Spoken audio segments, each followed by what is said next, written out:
ఏం మాటలేవి నాకు అర్థం కాదు. ముఖ్యమంత్రి స్థాయిలో మాట్లాడతాడు ఎవడన్నా. ఈయన పోయిండు సెక్రటేరియట్, మనం కట్టిన సెక్రటేరియట్లో పోయి కూర్చున్నాడు. కూర్చొని ఏమంటాడు, కేసీఆర్ ఏం కట్టలే అంటాడు. కేసీఆర్ ఏం కట్టనే లేదట హైదరాబాద్లో. మనం కట్టిన సెక్రటేరియట్లా మా ప్రశాంత్ అన్న పాపం రోజుకు 10 గంటలు అక్కడనే ఉండి కట్టించిన సెక్రటేరియట్లా ఆడ కూర్చొని మనం మాట్లాడతాడు. ఇగో నేను ఇక్కడ లంకె బిందెలు ఉంటాయి అనుకొని వచ్చిన, ఇక్కడ ఓన్లీ ఖాళీ కుండలే ఉన్నాయి, ఏం చేయాలని ఈ అని ఈలుతుండు. అందుకే నేను ఒకటి అడుగుతాను మిమ్మల్ని కామారెడ్డిలో,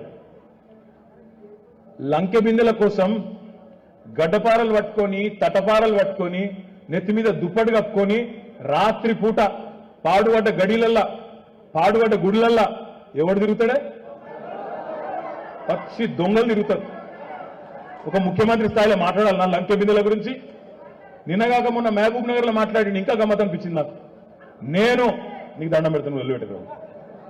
నేను ఎవరన్నా పిచ్చి పిచ్చి చేస్తే మీ పేగులు తెంపి మెడలు వేసుకుంటా అంటాడు. పేగులు తెంపి మెడలు వేసుకుంటావు ఏంటి? నువ్వు బోటి కొట్టిడువా? పేగులు తెంపి మెడలు వేసుకుంటా ఎవడన్నా ముఖ్యమంత్రి మాట్లాడే మాటనా? జేబులనే కత్తెర పెట్టుకొని తిరుగుతున్నా అంటుడు. నాకు తెలియక అడుగుతా, అమ్మతో నాకు తెలియదు. జేబుల కత్తెర పెట్టుకుని ఎవరు తిరుగుతాడే? జేబు దొంగలు తిరుగుతారు. జేబుల కత్తెర పెట్టుకొని ముఖ్యమంత్రి తిరుగుతాడు ఎవడన్నా? తప్పని అటు ఇటు పుచ్చుకుంటే కష్టమవుతుంది మళ్ళీ, అది కూడా తెలుసు మీకు. నేనేమంటున్నా, జేబుల కత్తెర పెట్టుకొని తిరుగుతున్నా. అసలు ఒక ముఖ్యమంత్రి లెక్క ఉన్నదా ఆయన మాటలు? లాగుల తొండలు ఇడిచి పెడతా అంటాడు. లాగుల తొండలు ఇడిచి పెడతారు అవులా? ఏమన్నా బుద్ధిజ్ఞానం ఉందా? ముఖ్యమంత్రి లెక్క మాట్లాడు. కేసీఆర్ ను పట్టుకొని నోటికొచ్చిన బూతులు తిడతాడు. రేవంత్ రెడ్డి, పొంకనాల పోతిరెడ్డి, నీకు ఒక్కటే చెప్తున్నా నేను, నరికింది మస్తుగా నరికినావు. బస్సు ఫ్రీ అన్నావు, బంగారం ఫ్రీ అన్నావు, 2 లక్షల రుణమాఫీ అన్నావు. కేసీఆర్ 10,000 ఎత్తాడు, నేను 15,000 ఎత్తా అన్నావు. మా ఆడబిడ్డలకు 1,67,00,000 మంది ఆడబిడ్డలకు నెలకు 2,500 ఇస్తా అన్నావు. ఇంకా చాలా చెప్పిండు కథలు. మా ముసలోళ్ళందరికీ ఇద్దరికి ఇస్తా, 4,000 ఇస్తా అన్నావు. దమ్ముంటే మొగాడివైతే గా పని చేసి చూపెట్టమని చెప్పి రేవంత్ రెడ్డి గారిని నేను సవాల్ చేస్తా ఉన్నా. మాట్లాడితే మొగోడు అయితే సీట్లు గెలువంటాడు. అంటే గెలిస్తే మొగోడు, ఓడిపోతే మొగోడు కాదా?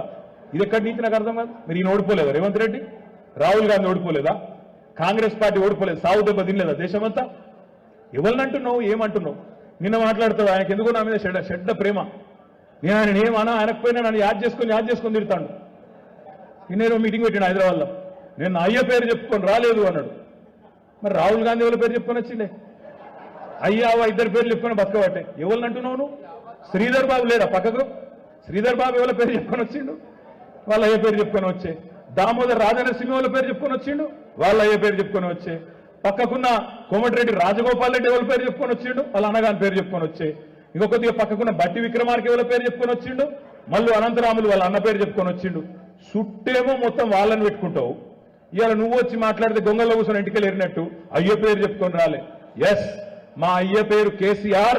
బరాబర్ వచ్చిన ఉద్యమంలో వచ్చిన బిడ్డ, బరాబర్ వచ్చిన ఉద్యమంలో వచ్చిన నీ లెక్క ఆంధ్రోళ్ళ బూట్లు నాకి వాళ్ళ సంచులు మోసి దొంగ పనులు చేసి రాలే నేను రాజకీయాల్లో. బరాబర్ వచ్చిన 5 సార్లు ఎమ్మెల్యే గెలిచిన, ఒకసారి కాదు 5 సార్లు ఎమ్మెల్యే గెలిచిన. నీ లెక్క రాంగ్ రూట్లో రాలే. నీ లెక్క ఆంధ్రోళ్ళ బూట్లు నాకి సంచులు మోసి సౌట పనులు చేసి ఒక పార్టీలకు జంపులు కొట్టి దిక్కుమాల పనులు చేసి రాలే నేను. ఎస్, మా అయ్య ఉద్యమ నాయకుడు, తెలంగాణ బాపు కేసీఆర్. బరాబర్ వచ్చినాక అరే వచ్చినాం, ఒకసారి గెలిచినా సిరిసిల్ల. నిజంగా నేను శాతగానం అయితే సిరిసిల్ల మళ్ళీ గెలిపిస్తారా? 5 సార్లు గెలిపించింది నేను. అందుకే అంటున్నా, మొన్న ప్రశాంత్ రెడ్డి అన్నట్టు ఈ మొగోడు సవాలు విసిరబట్టే ఏమని, ఒక్క సీట్ అన్న గెలిపించి చూపెట్టన్నాడు. నేను అందుకే నాకు మైండ్ ఒకటే అన్నా, ఒక్క సీట్ ఏంద్రాబాయ్, నీ ఒక్క సీట్లోనే కొట్లాడదంపా.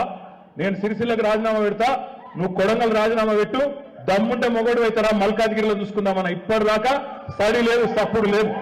అందుకే నేను అంటున్నా, రేవంత్ రెడ్డి గారు ఈ కారు కూతలు, రోత మాటలు, పెడ బొబ్బలు, గొంతు తీసుకునుడు, మెడల పేగులేసుకునుడు, ఈ దిక్కుమాల డైలాగు, లాగుల తొండలు ఇడిచిపెట్టుడు, దిక్కుమాల డైలాగులు బంద్ చేయి. ముఖ్యమంత్రి లెక్కుండు, పొంకనాల పోతిరెడ్డి లెక్క ఊళ్ళలో తిరిగి బుడ్రకాన్ లెక్క మాట్లాడకు, చిల్లర మాటలు మాట్లాడకు. ఇప్పుడైనా ముఖ్యమంత్రిలాగా వ్యవహారం చేయి. మగాడివైతే మా ఆడబిడ్డలకు 1,67,00,000 మంది ఆడబిడ్డలకు నెలకు 2,500 ఇస్తాను, ఇచ్చి చూపెట్టు అని చెప్పి నేను డిమాండ్ చేస్తున్నా. మగాడివైతే 500 బోనస్ ఇస్తాను క్వింటల్కు, ఈ ఎండాకాలం యాసంగి పంట నుంచే ఇచ్చి చూపెట్టమని చెప్పి నేను డిమాండ్ చేస్తున్నా. మగాడివైతే 2 లక్షల రుణమాఫీ అన్నావు కదా, చేసి చూపెట్టు. ఎలక్షన్ కోడ్ రాకముందే మొగోనివైతే ఆ పని చేయి. ఇదేది శాత కాదు. తెల్లారలేస్తే కేసీఆర్ని తిట్టాలి.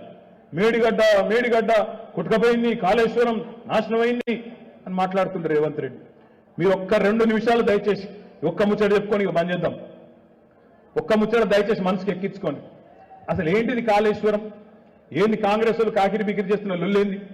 అదేందో ఒక్కసారి మీరు మనసుకి ఎక్కించుకుంటే మీరు 10 మందికి చెప్తారు కాబట్టి చెప్పే ప్రయత్నం చేస్తా ఉన్నాం. ఇవాళ కాళేశ్వరం అనేది ఒక బ్యారేజ్ కాదు. కాళేశ్వరం అనేది 3 బ్యారేజీలు.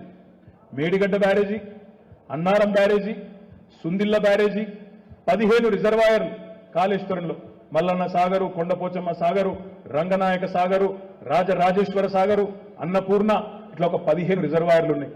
అదేవిధంగా 21 సబ్ స్టేషన్లు ఉన్నాయి, 21 పంపింగ్ హౌజులు ఉన్నాయి, పంప్ హౌజులు ఉన్నాయి, 19 సబ్ స్టేషన్లు ఉన్నాయి. 270 కిలోమీటర్ల పైచిలకు సొరంగ మార్గం ఉన్నది కాళేశ్వరంలో. 1570 కిలోమీటర్ల ప్రవాహ కాలువలు, పెద్ద పెద్ద కాలువలు ఉన్నాయి.